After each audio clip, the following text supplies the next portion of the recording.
सम्मानित साथियों, नमो बुद्धाय, जय भीम। हमेशा की भांति एक बार पुनः हम लेकर आ गए हैं डॉक्टर अंबेडकर संदेश का मतलब होता है बाबा साहब के भाषण या बाबा साहब के शानदार लेख का।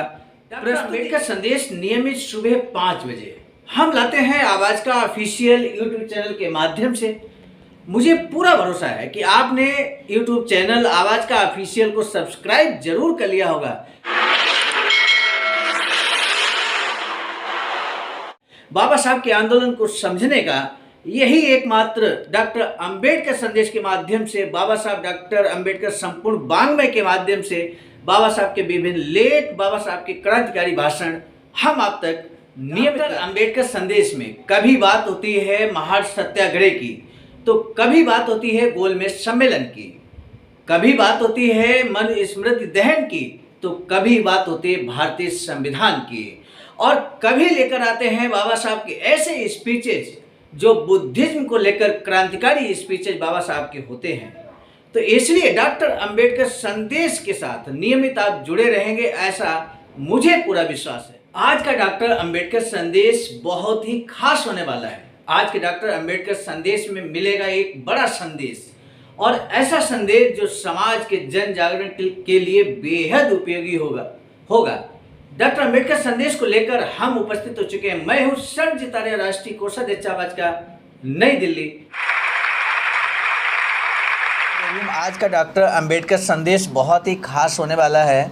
आज के डॉक्टर अंबेडकर संदेश में हम आपको बताने वाले हैं कि जो महार का सत्याग्रह आंदोलन किया जा रहा था बाबा साहब के नेतृत्व में, वहाँ पर जब कोर्ट के द्वारा मनाही किया गया उस तालाब को लेकर कि वो तालाब निजी तालाब है, और इसी बात को लेकर चूँकि स्टे ऑलरेडी कुछ लोगों ने ले रखा था, ऐसे में डीएम साहब अर्थात कलेक्टर साहब ने बाबा साहब से कहा था कि हमें 2 मिनट अपनी बात रखने का अवसर दिया जाए सत्याग्रही लोगों के बीच में। तो आज क्या कुछ कलेक्टर साहब कहते हैं सत्याग्रही लोगों को, आज के डॉक्टर अंबेडकर संदेश में हम बारीकी से ज़रूर आपको बताएंगे। इसलिए बहुत इम्पॉर्टेंट आज का वीडियो होने वाला है, अंत तक जरूर वीडियो को देखिएगा। आज का डॉक्टर अंबेडकर संदेश जो कि प्रसारित किया जा रहा है स्थान Buddha Bodhisattva Ambedkar international centre, BBIC Sarnath, Varanasi, राज्य उत्तर प्रदेश, देश भारत से। बाबा साहब डॉक्टर अंबेडकर संपूर्ण वाङ्मय खंड 38 का आज का जो भाग है वो हम आपको बता दें, 8वां भाग, जो कि पेज नंबर 121 से लेकर 124 ने सुलह की जो अगुवाई सत्याग्रही लोगों की गिनती करने के लिए डॉक्टर अंबेडकर ने पहले जैसे सुझाया था, वैसे ही 10-12 लोगों को ये काम सौंपा कि वे उन लोगों की सूची बनाएं जो लोग जेल जाने के लिए तैयार हैं। अभी तक का ये मैटर था कि जब यदि हम कोर्ट की अवमानना करते हैं तो ऐसे में पुलिस हमें रोकेगी चबदार तालाब पर जाने से, और हम जब नहीं मानेंगे तो पुलिस हमें उठाकर जेल में डाल देगी। और इस तरह से जेल जाने के लिए कितने लोग तैयार हैं, इसकी एक सूची बनाई जा रही है। बाबा साहब कहते हैं कि घंटे भर में ही 3884 लोगों के नाम पते इस सूची में दर्ज हुए। वहाँ आए सभी लोगों का यही कहना था कि हम जेल जाने की बात घर वालों से कहकर आए हैं, तो अब हम ऐसे ही कैसे वापस जाएं। आखिरकार नाम लिखने के लिए बैठे हुए लोग ऊब गए। उन्होंने कहा कि सब लोग तैयार हैं, ऐसा लगता फिर तो नाम लिखने का मतलब ही नहीं है। जब सभी ने कहा कि अगर ऐसा ही है तो नाम लिखने का क्या मतलब है, सभी जेल जाने के लिए तैयार है।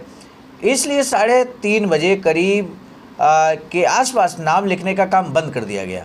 फिर डॉक्टर अंबेडकर संदेश ने कलेक्टर साहब को खत लिखकर बताया कि लोगों का निश्चय हो चुका है कि वे सत्याग्रह करेंगे।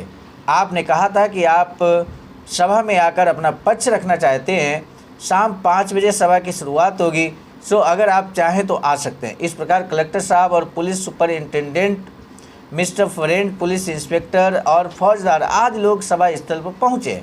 डॉक्टर अंबेडकर ने कहा कि शाम को जैसा कि मैंने आपको बताया था, कलेक्टर साहब आपसे 2 शब्द कहना चाहते हैं। अब वे सभा में पहुंच चुके हैं। मैं उनसे विनती करता हूं कि वे अपनी राय यहां व्यक्त करें। उसके बाद कलेक्टर साहब ने मराठी में इस प्रकार भाषण दिया। अध्यक्ष साहब ने आपको बता ही दिया है कि मैं यहाँ किस लिए उपस्थित हुआ हूँ। मैं मराठी नहीं जानता, इसलिए आपसे माफ़ी मांग रहा हूँ। पिछले 3-4 महीनों से आप सत्याग्रह की तैयारी कर रहे हैं। ये मैंने सुना हुआ है। इसलिए अगर मैं कहूँ कि आप सत्याग्रह नहीं कर सकते तो ये सुनकर आपको बुरा लगेगा। इसी बारे में आपको उपदेश देने की मेरी इच्छा है। मुंबई लेजिस्लेटिव काउंसिल का प्रस्ताव स्कूल और सार्वजनिक तालाब कुओं को छूने देना चाहिए ऐसा है। उसके अनुसार मुंबई सरकार ने आदेश दिया है और म्यूनिसिपैलिटी लोकल बोर्ड को सूचित किया कि अस्पृश्य लोगों को मना नहीं किया जाए। सरकार के आदेशानुसार आपकी इच्छा चमदार तालाब पर जाने की है। अगर इस पर आपत्ति नहीं की गई होती तो हम आपको इजाज़त दे देते, लेकिन 10-12 स्पृश्य लोगों ने दीवानी अदालत में दावा किया है कि ये तालाब निजी है। मैं ये नहीं बता सकता कि तालाब निजी है या सार्वजनिक, लेकिन कागजातों को देखकर और वकीलों को सुनकर न्याय किया जाएगा। अगर तालाब निजी है तो स्पृश्यों द्वारा उठाई गई आपत्ति उठाना ठीक है, लेकिन अगर वह निजी नहीं है तो किसी तरह की कोई पाबंदी नहीं लगाई जा सकती। कोर्ट का जब फैसला आएगा तब बात तभी तय की जा सकती है। दूसरी बात, कोर्ट से अस्थायी आदेश मिलने के बाद कोर्ट का फैसला आने तक कोर्ट का आदेश पालन कर चमदार तालाब पहुंचना नहीं है। आज आपको मेरा यही उपदेश है कि आपको कोर्ट का आदेश मान लेना चाहिए। मुझे नहीं लगता कि कोर्ट का आदेश ना मानने से आपको फ़ायदा मिलेगा। मुझे पता है कि 2-4 महीनों से आप लोगों ने तैयारी की है और आप लोगों ने तय किया है कि तालाब में जाना चाहिए, लेकिन सयाना आदमी हमेशा कानून के अनुसार ही बर्ताव करता रहता है। आप जानते हैं कि जो लोग आपके खिलाफ थे उन्होंने कानून को तोड़ा और उन्हें सज़ा भुगतनी पड़ रही है। उसी तरह अगर आप कानून के अनुसार नहीं चलेंगे तो आपको भी तकलीफ़ होगी और सज़ा मिलेगी, कोई फ़ायदा नहीं होगा। आप तालाब में जाना चाहते हैं और हम आपको रोकेंगे। आप जानते हैं कि मैं ज़िले का कलेक्टर हूँ, आपकी खातिर बोल रहा हूँ। यहाँ 2 पक्ष हैं, एक तरफ स्पृश्य लोग हैं और दूसरी तरफ अस्पृश्य लोग हैं। सरकार किसकी तरफ है? वह अस्पृश्य लोगों की तरफ है। अगर आदेश नहीं मानते और सरकार की अवमानना करते हैं तो उसका विपरीत असर होगा। आप ध्यान में रखें कि मैं आपका दोस्त हूँ और सरकार आपकी माई बाप है। आज खेद के साथ सुन रहा हूँ कि आपसे कहा जा रहा है कि सत्याग्रह करना ही होगा, सरकार की अवमानना कर तालाब पर जाना ही होगा। याद रखिए, इस तरह की सलाह देने वाले आपके हित चिंतक दोस्त नहीं हैं, वे आपके झूठे दोस्त हैं। ये काम शांतिपूर्ण और कानूनी तरीके से करना होगा, इसलिए धैर्यपूर्वक विवेक से व्यवहार करें। कानून के अनुसार कोर्ट में केस चल रहा है, आपके पक्ष में निर्णय होगा तो तालाब सबके लिए खुलेगा, खिलाफ हुआ तो आप कोर्ट में अपील करें। तब तक किसी और सार्वजनिक तालाब पर सत्याग्रह कीजिए। अब आप कानून और सरकार के खिलाफ बर्ताव न करें, इससे आपको कोई फ़ायदा नहीं मिलेगा, उल्टे नुकसान ही होगा। इस बारे में एक कहानी सुनाता हूँ। 2 भाई हैं, एक हरि और दूसरा भाऊ। हरि ने कहा कि गर्मी का मौसम खत्म होने पर धान बोएंगे। भाऊ ने कहा सभी तैयारी होने के बाद धान बोएंगे। हरि ने हड़बड़ी कर धान बोया और भाऊ ने ज़मीन बुवाई के लिए तैयार करने के बाद धान बोया। सोचिए कि किसे अच्छी फसल मिली होगी। इसी प्रकार आप भी सोच समझ कर काम करेंगे तो आपको जीत मिलेगी। अब हड़बड़ी करते हुए सरकारी आदेश के खिलाफ काम करेंगे तो इस कहानी में बताए गए उदाहरण की तरह आपकी हालत होगी। फिर आप कहेंगे कि अब हम सत्याग्रह के लिए इकट्ठा हुए हैं। इसलिए आपने जो कार्यक्रम बनाया है उसे इस तरह बनाइए कि सत्याग्रह अब शुरू होगा और जब तक विजय मिलती नहीं तब तक अस्पृश्य लोगों के लिए चमदार तालाब खुलता नहीं। तब तक हम सत्याग्रह जारी रखेंगे। फिर आपके अध्यक्ष साहब वरिष्ठ उनके साथ बातचीत कर सबूत के लिए साक्ष्य बना लीजिए। साथ ही इस काम के लिए धन की ज़रूरत होगी, उसकी तैयारी कीजिए। आखिर में एक बात बताना चाहूँगा, 12 सालों से इस तहसील के महारों को मैं जानता हूँ कि वे अच्छे लोग हैं, सरकारी नौकरी में हैं। ऐसे भी कई लोग हैं जिन्होंने सेना में नौकरी की है, सूबेदार, हवलदार, जमादार, सिपाही आदि पदों पर वे तैनात रहे हैं। जिन्होंने सरकार की नौकरी की वे सरकार का अपमान करेंगे ऐसा नहीं लगता। मैं आपसे अनुरोध करता हूं कि जब तक फरियाद का फैसला नहीं आता तब तक तालाब के सत्याग्रह का काम छोड़ दीजिए। ऐसा नहीं करेंगे तो नुकसान आपका ही होगा। आप जानते हैं कि हमने पुलिस का पक्का बंदोबस्त किया है, तालाब में जाने की जगह ही नहीं है। फिर भी आपने कोशिश की तो स्पृश्य लोग और सरकार दोनों आपके खिलाफ होंगे, इससे कोई फ़ायदा नहीं है।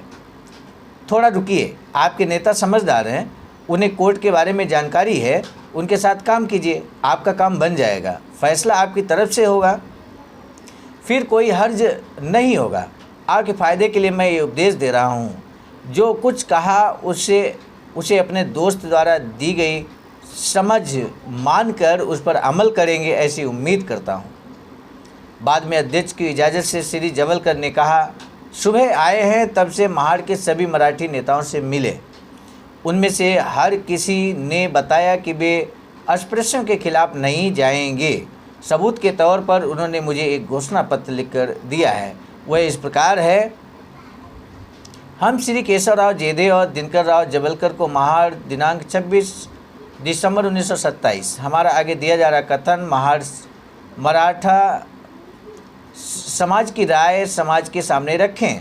अस्पृश्य महाड़ चबदार तालाब पर सत्याग्रह करने के लिए यहाँ बड़ी संख्या में अस्पृश्य समाज स्व उन्नति की कोशिश कर रहा है। कुछ अन्य जातियों के गैर जिम्मेदार लोग अफवाहें फैला रहे हैं कि मराठा लोग उनके खिलाफ हैं। ये अफवाहें पूरी तरह निराधार हैं। हम महाड़ के मराठा समाज के नेता के नाते आपको सूचित कर रहे हैं कि अस्पृश्य अपने मानवता के हक पाएँ। मराठा समाज उनकी राह में अड़ंगे नहीं डालेगा। उल्टे अस्पृश्यों की कोशिशों के बारे में हमारे मन में बहुत सहानुभूति है। हालांकि अगर कानूनी राह से अपनी कोशिश जारी रखेगा तो हमें लगता है कि अस्पृश्य समाज का तुरंत कल्याण होगा। सत्याग्रह के बारे में हम स्थिर प्रज्ञ रहेंगे। इस आशय का प्रस्ताव हमने 21 दिसंबर 1927 को ही पारित किया है। तालाब के संदर्भ में जिन 9 लोगों ने कोर्ट में फरियाद दाखिल की है, उनमें से केवल एक व्यक्ति मराठा है। उन्होंने फरियाद दाखिल कराने में शामिल होने में पहले मराठा समाज की सहमति नहीं ली थी और उन्होंने जो कुछ किया है उसके लिए मराठा समाज की बिल्कुल सहमति नहीं है। हस्ताक्षर यहाँ पर किए हैं, आप नाम देख सकते हैं। और आगे हम देखते हैं, इसे आप पाएंगे कि मराठा वर्ग आपके खिलाफ नहीं है। हालांकि गैर ब्राह्मण पार्टी का कहना है कि फरियाद का निर्णय होने तक सत्याग्रह रोकना ही सही होगा। कलेक्टर साहब की भी यही राय है। मेरा आपसे अनुरोध है कि आप गैर ब्राह्मण पार्टी और जिलाधिकारी कलेक्टर साहब की सलाह को मानना सही होगा, ऐसा लगता है। दिनकर राव जवलकर के भाषण के बाद सूबेदार घाटगे ने कहा कि मैं खुद पेंशनर सूबेदार हूं, सत्याग्रह में हिस्सा लूँगा तो मेरी पेंशन पर आँच आएगी, ये मैं जानता हूं। इसके बावजूद सत्याग्रह करने के लिए मैं पुणे से यहां आया हूं। एक बात मैं ज़रूर कहना चाहूँगा कि मैं अस्पृश्य लोगों के खिलाफ सत्याग्रह करने आया था, लेकिन ये लोग खुद सरकार की आड़ में छिपकर हमें और सरकार को आपस में भिड़ाना चाहते हैं। सो इस लड़ाई में कूदने से पहले हमें पूरी तरह सोच विचार करना होगा।